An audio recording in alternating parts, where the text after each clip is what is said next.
What's up, guys? Welcome back to the channel. So today I'm going to try and address an issue that I'm having with my dump trailer.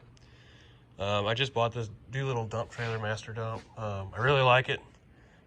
Pretty well made unit. I use it quite a bit, but the only issue I have is I've got that 9,000 pound machine back there, that skid steer. And although this thing is rated to haul it, the problem I have with it currently is when I load it, is the dump bed likes to come up, and two, it likes to pick the back of my truck up.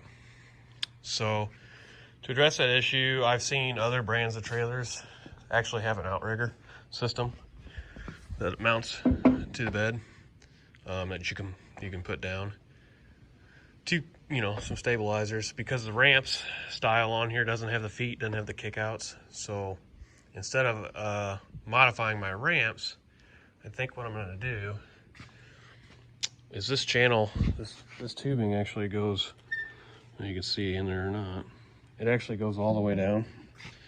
It's actually not this one I'm going to use, but it's this one here, and it's actually part of the body, and it's welded to the actual frame.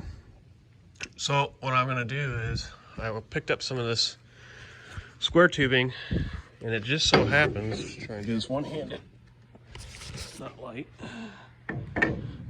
I was able to find some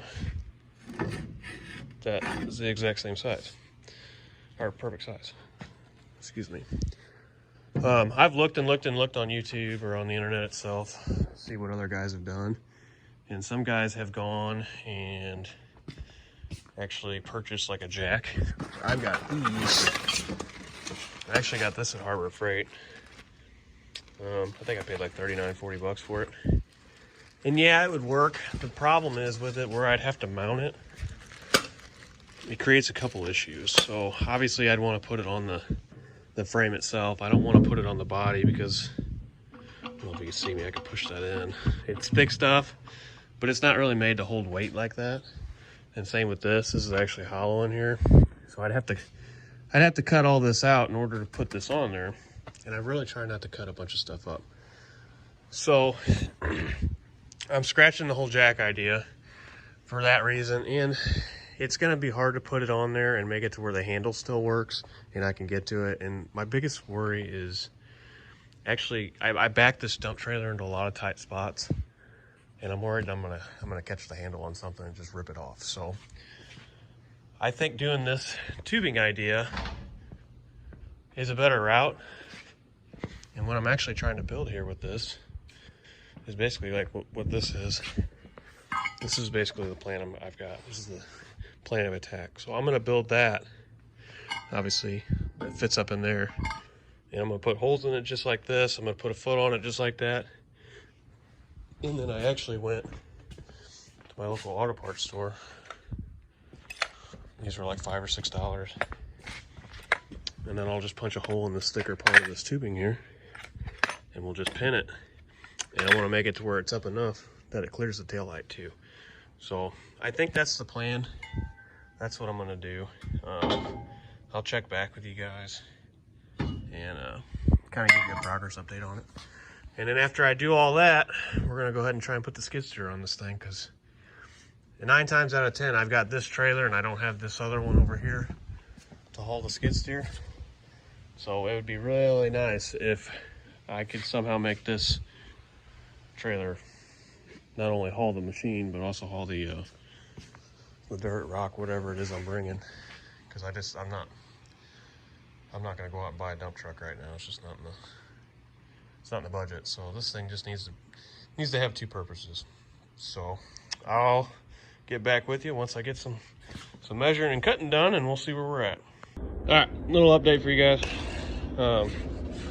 So mind you, everything I'm using here is all crap I got laying around. So I had this plate. I don't know how thick it is. It ain't real thick. I don't know. It ain't real thick. It's like a 16th. But went ahead and cut it out 4x6. Give me a good foot pad. It ain't that it's gonna hold a whole lot of weight. I mean, it's going to, but it's just, it's just for stabilizing while I get the machine up there. So it doesn't have to be real big. I just don't want to smash it down in the mud. So anyways, got the plate out, got it cut out where I want it. Got the tube set on there where I'm gonna weld around there. Keep in mind, I do have a decent welder, but I am not a welder. That is not what I do for a living. So if you came here to learn how to weld, you're on the wrong channel. Go watch somebody else. So knock yourself out in the comments about my welds. I don't care. My welds stick and they work for me, and it ain't driving down the highway, you know, with my life dependent on it. So that's that. So I got these tubes. These tubes were it was a 6 foot long tube, and I cut it down in half, so 3 feet apiece. Sitting on the ground here, stand back a little bit, you can see just how much is going to be up in the trailer itself while it's on level ground. Keep in mind the foot will be up a little bit, and I may depending on where the hole size is, depending on where I put the holes, you know, I'm just going to find the nearest hole and set it there. So it might be that far off the ground, but once the machine hits the trailer, you know, the idea is it steps on the foot, and that takes all the weight, and it keeps the front of the tongue down. It keeps it from picking up the truck and taking off like you see on all the trailer crashing videos and whatnot. I'm just trying to avoid that. So like I said, I'll go ahead and get these welded, and then while I have them out of the trailer itself, I'm gonna weld them, I'm gonna punch the holes in them, and then I'll probably take the skid steer and pick the whole back of the trailer up and slide these tubes up in there. After I punch a hole in that, obviously. And we'll slide them up in there, we'll put the pins in, and we might even try and load the skid steer on the video to see. We'll see where we're at time-wise. So, yeah, let's go ahead and get started.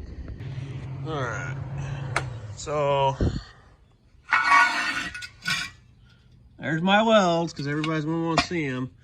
Obviously, I'm not a welder, but they'll stick. I went ahead and turned the heat up and the wire speed up as I went.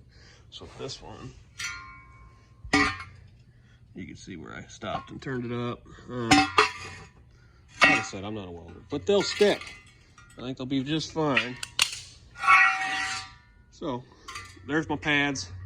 We're gonna take her over the drill press and mark some holes, drill some holes, and then we're gonna raise this thing up and stick them in there. All right, guys. Got her outside, got her hooked up to the truck. Got the foot on each side. I went ahead and one of these pieces of square washer looking deals that I get from work. I put one on each side. Sorry, I'm not good at doing this through the camera. One on each side to kind of help the holes from wallering out. Got these holes drilled on here about every 3 inches. I put one, and then one all the way at the bottom.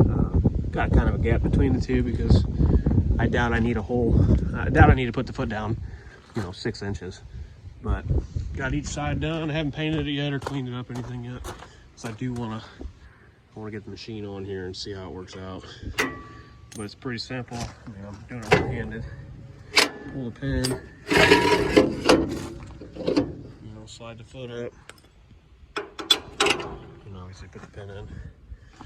And then as you're driving, you know, you still got plenty of clearance over the light. So, which the lights are kind of tucked up under there anyway, so I only added another inch of material hanging down. But when I'm backing up and stuff, they shouldn't catch. That was what I was kind of worried about. So I think this will work out pretty good. I should have went with maybe a little bit thicker of a steel for the legs. But I figure worst case scenario, if it snaps, it snaps. I'll get some thicker stuff. But let's go ahead and get this machine. This is a Bobcat T66 2021. It weighs about 9,000 pounds. So this would be a good test for it. If this works, I'll be happy. So we can get it loaded up. I'm videoing this all by myself, so I won't be able to video it going up on the trailer, but I'll show you it up on there. So there you have it, guys. It's on there. The feet work great. I'm really happy with it. I actually don't typically load my machine backed up on the trailer like that because it puts quite a bit of weight on the tongue of the trailer or truck. I actually like it flipped the other way around, but just for this purpose, I wanted to put all the weight I could on those jacks and be able to see them at the same time, being I'm doing this by myself, and best way for me to see those things as I was going on was with the arms up and looking out the side windows. When I would go forward, it would pick me up, so I would look up so high, I actually couldn't see them. So, but I mean, they went down there 2 inches or so. The reason I didn't put the feet all the way to the ground from the beginning is because in my thought process, I thought once I put this 9,000-pound machine on this trailer, these feet were actually going to be closer to the ground. What I didn't want to do was have them touching the ground and put the pin in, and then once I get the machine on, I wouldn't be able to get the pins out. So this worked perfectly. That's why I went with like a 3-inch distance in between them. That and obviously more metal material between there, the stronger it's going to be. But as you can see, you know, I still got some space under there so I can easily get the pins in and out. So I'm happy with it. This is going to make loading this machine way easier, and it's not a time, you know, it's not an extremely long process to put these things out. You just pull 2 pins, drop them out, put them in the holes, you know, open the doors, put the ramps out, and roll. You know, I like it better than the whole jack system, which the jack system would be cool because if I had to change a tire or something like that, you know, I could jack the trailer up and go with it. But I think I'm going to be really happy with this. It was really simple. I've got about 5 hours of fabrication, just a basic shop. I probably got above average tools from most people. You know, I got a drill press, welder, and a grinder with a cutoff wheel and a flapper disc, kind of cleaned stuff up. The rest of it was just basic, scrap metal that I had laying around. So other than I've got about less than probably $60 and everything between the pins and the steel tubing. I think the tubing I got off Amazon for like $40 for a 6-foot piece. The rest of it was just scrap. So in the pins, I think I got $10 or $12 in the 2 pins, which I could have used bolts or something else, but really happy with it. And I'll give you guys an update video in the near future of how it holds up. But thanks for watching.